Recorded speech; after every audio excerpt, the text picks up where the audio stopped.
میں ضروری سمجھتا ہوں. دیکھیں روزے کی تعریف کیا ہے.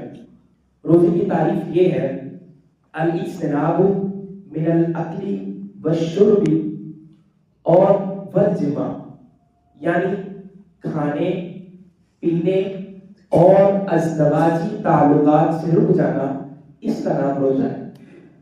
میں پھر دوبارہ وضاحت کر دوں، کھانے پینے اور ازدواجی تعلقات سے رک جانا، اس کا نام روزہ ہے.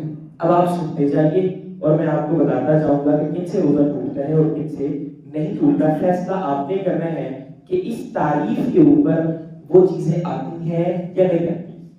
جیسے سب سے پہلے آپ مجھے بتائیں کہ جب بندہ خون دیتا ہے تو مطلب اس نے کچھ کھایا ہے؟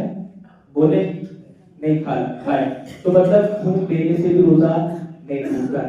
جب اس نے خون لیا ہے اپنے وین کے ذریعے تو بتائیں اس نے کچھ کھایا ہے؟ ہم کھاتے کہاں سے ہیں؟ مجھے سب سے پہلے میں اس چیز کا آپ سے سوال کروں، کھاتے کہاں سے ہیں؟ حلق سے، منہ سے، یہی ہمارے ذریعہ ہے نا کھانے کا. اب اس نے خون لیا ہے مطلب اس نے کھایا کچھ نہیں، اور نہ ہی ازدواجی تعلق کوئی استوار کیا، تو مطلب اس سے بھی روزہ نہیں ٹوٹتا. تیسری چیز اور جدید مسائل کے اندر انجیکشن اس کے لگتا ہے کسی بھی شخص کے، اس نے کھایا پیا نہیں ہے تو مطلب انجیکشن سے بھی روزہ نہیں ٹوٹتا. اب کسی شخص کے ڈرپ لگ جائے تو ڈرپ کے اندر بھی کھایا پیا اور ازدواجی تعلق نہیں ہے تو مطلب اس سے ڈرپ سے بھی اس کا روزہ نہیں ٹوٹتا.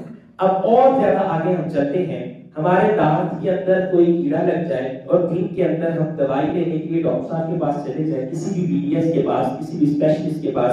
اب وہ ہمارے دانت کو بنائے تو ہم نے کچھ کھایا ہے، ہمارے حالت میں کچھ اترا ہے، تو مطلب دانت بنوانے سے بھی روزہ نہیں ٹوٹتا. اور دانت کو وہ فیل کرتے ہیں نا کہ وہ اس کے اندر بھرتے ہیں کچھ نہ کچھ اور دوائی لگاتے ہیں، تو وہ ہماری حالت میں اترا نہیں تو مطلب ہم نے کھایا اور پیا نہیں، تو لہٰذا اس سے بھی روزہ نہیں ٹوٹتا. اور تھوڑا سا آگے چلتے ہیں، حجامہ کا بھی تھراپی ہم کرواتے ہیں، جس کو حضور اکرم صلی اللہ علیہ وسلم کے دور کے اندر پچھنے لگوانے والا سلسلہ ہوتا تھا. تو پچھنے لگوانے سے یعنی حجامہ کروانے کے ساتھ، کپنگ تھراپی کروانے کے ساتھ ہمارے جسم سے خون نکلتا ہے. تو مثال کے طور پر ہم نے کچھ کھایا اور پیا نہیں ہے تو ہمارا اس سے بھی روزہ نہیں ٹوٹتا. اب ہم ناک کے ذریعے اگر کوئی ڈراپ لیتے ہیں یا انہیلر لیتے ہیں، ایسی لیکوڈ کوئی چیز لیتے ہیں، اس سے روزہ ٹوٹ جاتا ہے. کیوں؟ وہ ڈائریکٹلی ہمارے حلق تک پہنچتا ہے، وہ ڈائریکٹلی ہمارے معدے تک پہنچتا ہے. ناک سے اگر کوئی چیز لیں گے تو اس سے روزہ ٹوٹ جائے گا. کان سے اگر ہمارا پردہ پھٹا ہوا ہے یا اس میں سے سوراخ ہے، کان سے کوئی چیز لیں گے تو پھر اس سے روزہ ٹوٹ جائے گا. اگر پردہ بالکل صحیح سلامت ہے تو کان میں ڈراپس بھی ڈال سکتے ہیں، کان میں کوئی نہ کوئی دوائی بھی ڈال سکتے ہیں، تو کان کے ذریعے روزہ نہیں ٹوٹے گا.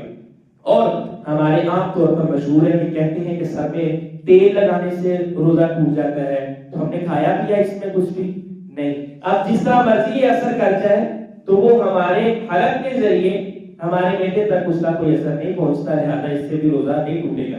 پھر اور آگے مسئلہ یہ واضح میں کرنا چاہتا ہوں، آنکھ کے بارے میں بڑے لوگ پریشان رہتے ہیں کہ ہم نے آنکھ میں ڈراپس ڈالی ہیں تو کیا اس سے ہمارا روزہ ٹوٹتا ہے. میں تو آپ سے سوال کروں گا نا، آپ مجھے بتائیں اس نے کھایا ہے یا پیا ہے یا ازدواجی کو تعلق استوار کیا ہے آنکھ میں ڈراپ ڈالنے کے ساتھ؟ نہیں نا، تو اس کا بھی روزہ نہیں ٹوٹے گا.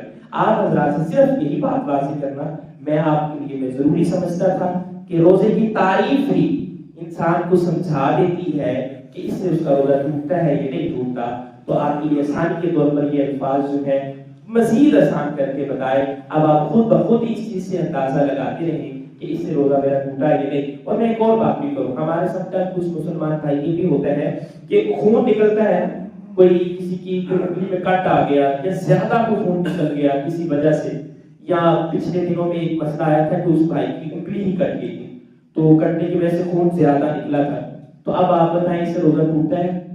نہیں. کیوں؟ اس نے کھایا بھی نہیں پیا بھی نہیں، خون جتنا مرضی نکل جائے تو روزہ نہیں ٹوٹے گا. ان چیزوں کو آپ سامنے رکھیں، بس صرف تعریف کو سامنے رکھیں کہ انشاءاللہ آپ کو سارا کچھ سمجھ آ جائے گا کہ روزہ کس سے ٹوٹتا ہے اور کس سے نہیں ٹوٹتا.